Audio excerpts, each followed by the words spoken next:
Okay, folks, this is a LGS confessional. Maybe you've sat across from someone, and I'm talking like a casual night, right? But they think it's day two of the Midwest Grand Prix. Okay, double sleeve foils, playmat, surgical precision. Ask if we're playing with a judge, right? What I'm about to do is tournament legal, just so you guys know. This is Kitchen Table Commander. Guy next to us eating cup noodles off of a deck box, right? Other guy, again, critiquing all the plays, minor rule misunderstandings, have timestamps, explaining the stack, no one asked. Talks about his other deck the whole game. Like this one, the one that won locals, the one that won the last Friday night Magic. And when they lose, oh, bad draws. Obviously. Bad draws. Look, we get it. Magic is a game of skill, but came here to have fun, not take a test and not listen to you, okay? That's why I build decks. That's why this is who I am, what we are. We're listening to lore, right? Because we build decks we enjoy playing. And use cards from the get from Gamer's Dreamland, okay? That's what you do. TCG Player Gold Seller, tons of singles, clean interface, cards that don't require you to sell a kidney, okay? These are good prices. And when you use the link in the show notes, or just head there right now, gamersdreamland.com, you get 10% off. And if you go there and you purchase something, you are supporting this podcast. Okay? So let the pros pro. Let the rest of us build decks that slap, and we smile and have fun. Gamers Dreamland, your online LGS.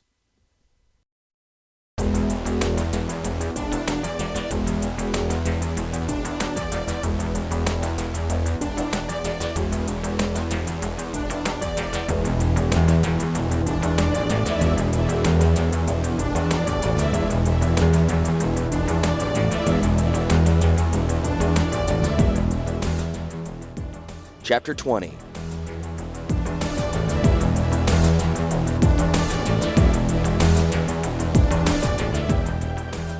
The city was prepared for war. Ray cannons surmounted each of the 5 aerial gates. A great spherical boulder was positioned to close the ground gate. Ballistae along the rest of the wall bore power stone-tipped bolts that could shatter an enemy ship's engine core. New hyperbolic mirrors hung from each side of the extrusion, with crews trained to focus mirror array beams on ground armies. Every day, more caravels were requisitioned and retrofitted for air-to-air and air-to-ground combat. The Hellside Guard had doubled in size, each soldier groomed for fanatical loyalty and trained in the use of Glacian's arsenal of new weaponry. The Health Corps were equally numerous, well-equipped and driven. They moved among the populace, administering serum, clearing out the final few cases of phthisis, and stockpiling contagions to use in strafing runs against the invaders. Halcyon's artificers worked day and night on designs Glacian had left for a Power Stone charging machine. When activated, such a device would charge an empty Power Stone, absorbing the life force of every plant, animal, and soldier in a large radius. Halcyon was not the only city braced for siege. The 4 other loyal city-states, Nyorion, Seaton, Fennon, and Orlesian, were similarly accoutred and entrenched. Each could withstand the full fury of the Thran Alliance, as the barbarians called their motley force. The Thran Alliance wanted Halcyon and her champion, Yawgmoth. They would send only token forces at the other city-states. Once those forces were overrun, Yawgmoth would call his loyal Eugenesis soldiers from the cities to converge on the barbarian army. The war was as good as won already. Yawgmoth's greatest weapon of all was the single Power Stone he held in his hand. The size of 2 clenched fists, the crystal was perfectly formed. Its facets were flawless and manifold. Its core was as dark as the blind eternities. This crystal would capture the essence of his paradise world and carry it into the caves of the damned. There, the stone would be split, creating a permanent portal from Dominaira to Phyrexia. Dyfed stood beside him at the core of Phyrexia. The stench of death was gone. The oozy corpse had been cleared away. No trace of the dragon's crumbling bulk remained. Yawgmoth and his healing core had meticulously catalogued each tissue. Bits of the planeswalking beast filled the old infirmary in the city. The sphere it had ruled had been scoured. Not a fragment of the world's former master remained. Yawgmoth was the master of Phyrexia now. "You're certain you want to perform the ritual?" Dyfed asked. "A mortal man might not survive the onrush of energies. Only a planeswalker—" "Planeswalkers, mortals," Yawgmoth dismissed. I have dissected the planeswalker who ruled here. I've peered into every tissue, parsed every organ. There was not a single mystic part. He was a biological creature, as am I. It was this chamber that made him a god, and this chamber will make me its god also. I will survive." "How can you know that?" "I have felt it," Yawgmoth replied. His voice rang with metallic grandeur as he paced outward along the sphere. He walked until he stood on one curved wall, perpendicular to Die-Fed. He crouched, his hand fondly tracing across the inner belly of the sphere. "I felt it. As I tricked each scale free of the dead creature, as I conveyed each sinew outward, I felt the hunger of the chamber grow. Piece by piece, it lost its master. Piece by piece, it has accepted me as its new master." Die-Fed crossed arms over her chest. "You'll be a conduit for every energy in the world. Actuality and potentiality will pass through you to imprint the stone. Once begun, the power surge will continue to completion, even if you burned away in the process. I have already become a conduit for these energies. I can see through the eyes of the serpents on the first sphere. I can sense each ember lying dormant on the fourth-level furnaces. I can course along the crystalline base of the oil sea. I can make the world breathe and cease breathing." "But you aren't a planeswalker, Yawgmoth," Die-Fed reminded. Yawgmoth's eyes flashed, and he stood. "I will become one." "You cannot become one," Die-Fed said. "Something a person is born with. It's a seed of greatness. Only 1 in a billion has it. The seed isn't in you." "How do you know?" Yawgmoth demanded, striding down the wall toward her. "Because planeswalkers can sense it in others. It's a smell of destiny." Yawgmoth's lips drew to a straight white line. His eyelids quivered tautly.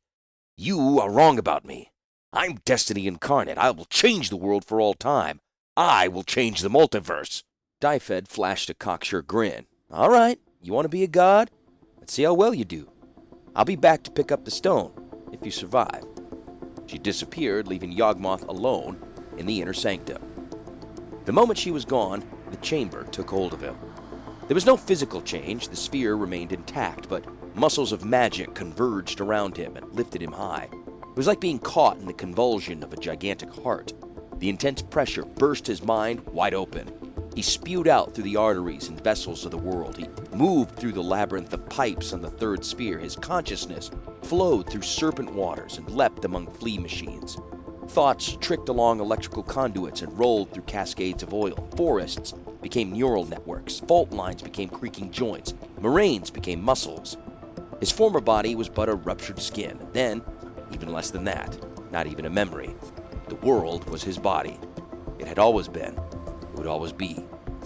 The cosmologies of human minds were simplistic figures drawn in dirt. Immutable morality became an ooze of chemicals across cell membranes. No single thought held before that moment was large enough, or loud enough, or true enough to remain in Yawgmoth's transformed mind. Every mote of dust was part of him. Every creature was his to command. He could comprehend the whole in a single thought, and could sense any single particle by merely willing it. He breathed, the world breathed. 10,000 furnaces fired on the fourth level. Soot rolled from 100,000 chimneys on the second. The sun intensified above the first. Cyclones spawned and danced across the world, tickling it savagely.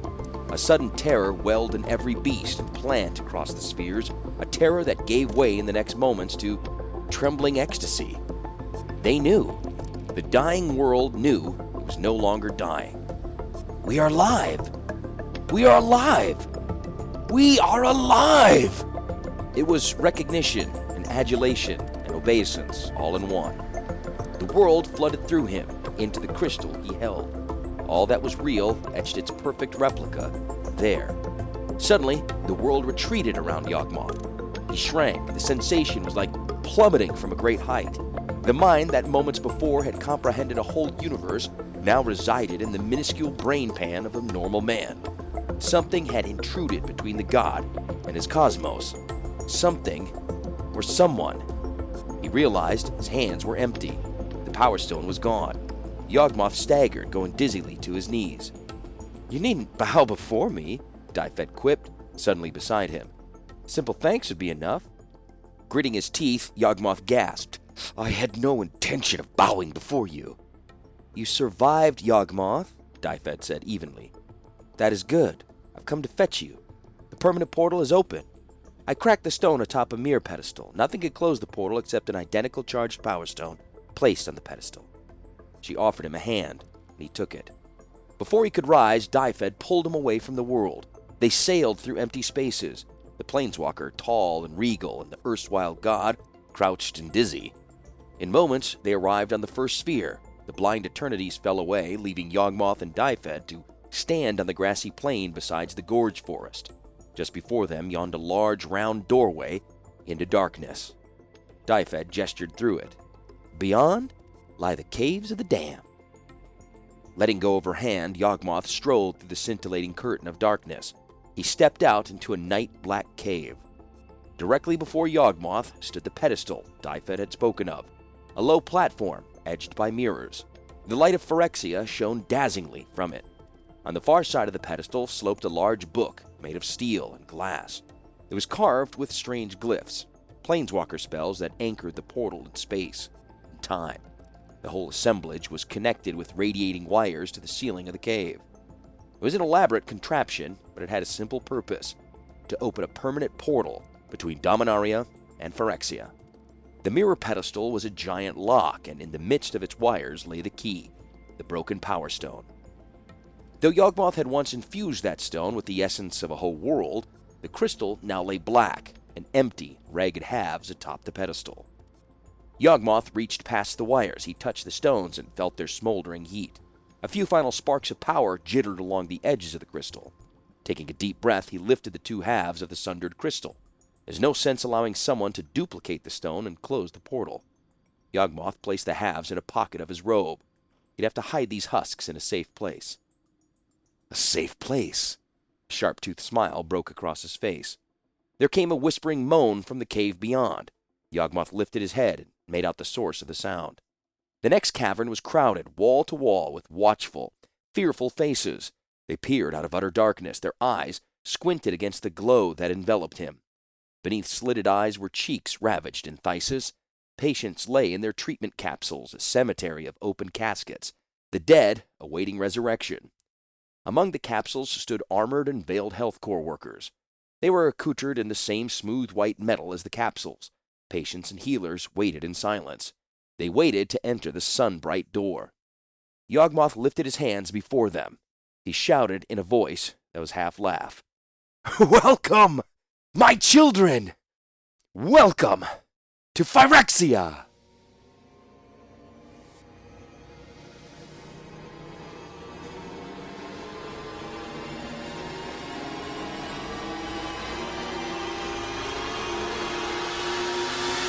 Yawgmoth was a study in long-suffering sympathy as he sat on the metal catwalk beside Glacian's healing capsule. Above the white scarf that protected mouth and nose, Yawgmoth's eyes were grim slits. His hands hung in resignation between his knees, and he stared at the empty frameworks all around him. The quarantine cave had been vacated of all its other patients and seclusion caskets. Every last one was en route to the new infirmary. Every last one except Glacian. "Says he's no longer willing to submit to these unusual procedures," Rebecca delicately translated to Yawgmoth. She, too, wore a mask to protect her from the contagious man. He says he's done with skin grafts and needles and enzymatic salves." "He'd be dead were it not for them," Yawgmoth objected, eyes fixed on the healer's bag at his feet. "You and your geneticist monsters!" slurred Glacian nonsensically. "You and your mad scientists! I've seen the hacksaw limbs, I've seen the faces stitched back together. I've seen the abominations you hide away in these living sarcophagi!" "He says he's finished with the healing core. He says he doesn't want any more treatments. He says he wants his machines hooked back up," Rebecca said. "His machines are Power Stone driven," Yawgmoth protested. "They were killing him. Haven't you told him about the new infirmary? Haven't you told him about the new world?"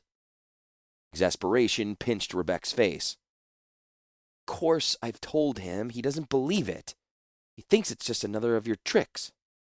Yawgmoth stood suddenly, looming over the figure lying, leprous and pathetic, within the treatment capsule. "There are oil baths, glistening oil.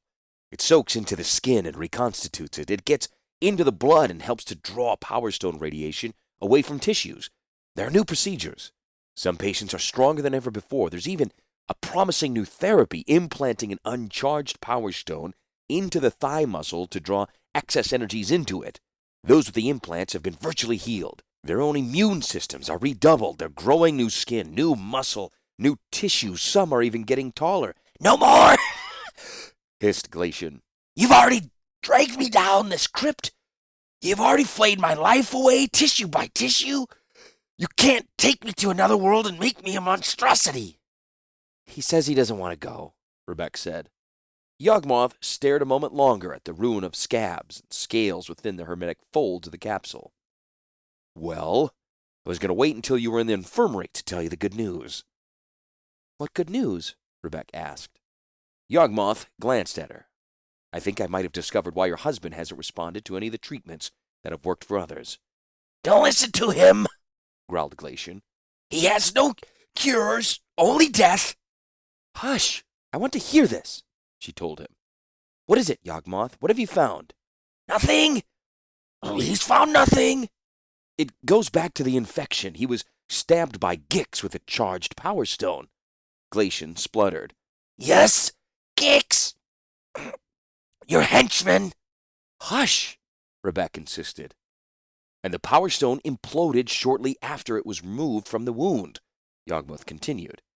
"It was damaged in the attack. A sliver of that stone might remain in him. A charged sliver. Perhaps that is why the degeneration has continued. The sliver is contaminating him. If I could just reopen the wound and remove it." "There's no sliver!" Glacian roared. Rebecca looked at Yawgmoth, her eyes searching. "You really think this is true? You really think a hunk of charged stone remains in him? You really think that removing it could make it better?" Yawgmoth's eyes were utterly serious. "I do." Drawing a deep breath, Rebecca whispered, "I don't want him to feel any pain." Yawgmoth nodded. He reached into his bag of implements, slipped gloves onto his hands, and pulled forth a ready needle bladder. With a swift, expert motion, he jabbed the needle into Glacian's hip and squeezed. "I can't believe you let him—" Glacian slumped, as if dead, his eyes rolling back in lidless sockets. Rebecca released a small cry and leaned over her husband's face. Her fingers hovered fretfully just above his ravaged features. She wanted to close those rolling eyes, could not stand to look at him, but she knew better than to touch him. Meanwhile, Yawgmoth busied himself over the scar on Glacian's abdomen. The wound had closed and reopened numerous times over the years, and it cracked like a milkweed pod splitting open. Yawgmoth pulled, revealing a mounded bolus of pus. It was packed and curdy beneath an infected spot. "I'll have to widen the cut," Yawgmoth said. Rebecca turned her eyes away. "Whatever you need to do." She stooped to pull another pair of gloves from the medical bag and donned them. Gently closing her husband's eyes, she caressed his scaling face. Soft tears dropped onto his pillow. "It's going to be all right, my love. He's going to heal you. He's going to heal us all." Yawgmoth worked busily. He was gingerly removing chunks of white and red, fibrous material from the wound. The pocket of infection had formed beneath the muscular wall of Glacian's abdomen, packed in beside his internal organs. Yawgmoth scooped the last of the material free, snatched it up in a fistful of gauze, doused it with alcohol, and swabbed out the interior of the bolus. Despite the tranquilizer, Glacian bucked in the healing capsule.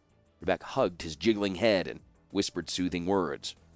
Yawgmoth finished with the gauze. Rebecca glimpsed a large Power Stone in his hand, perhaps a light source, and then Yawgmoth craned over the supporting sore, peering in.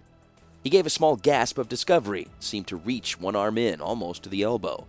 When he drew it out, blood streamed along the hairs of his arm and beneath the insufficient glove. Between two fingers of the glove, he clasped a glowing sliver of Power Stone. Its gleam was dimmed beneath the sinewy capsule that had grown around it. Sanguine mucus encased the sliver. Through its sheath, the crystal glowed. "This is it," he said. "This is what has been killing your husband." Rebecca stared at the flesh-encapsulated stone. Hatred and hope warred in her eyes. "He'll get better now. You watch," Yawgmoth said as he set aside the sliver. Already he had pulled a needle from his pack, threaded it, and was stitching up the wound. "You watch."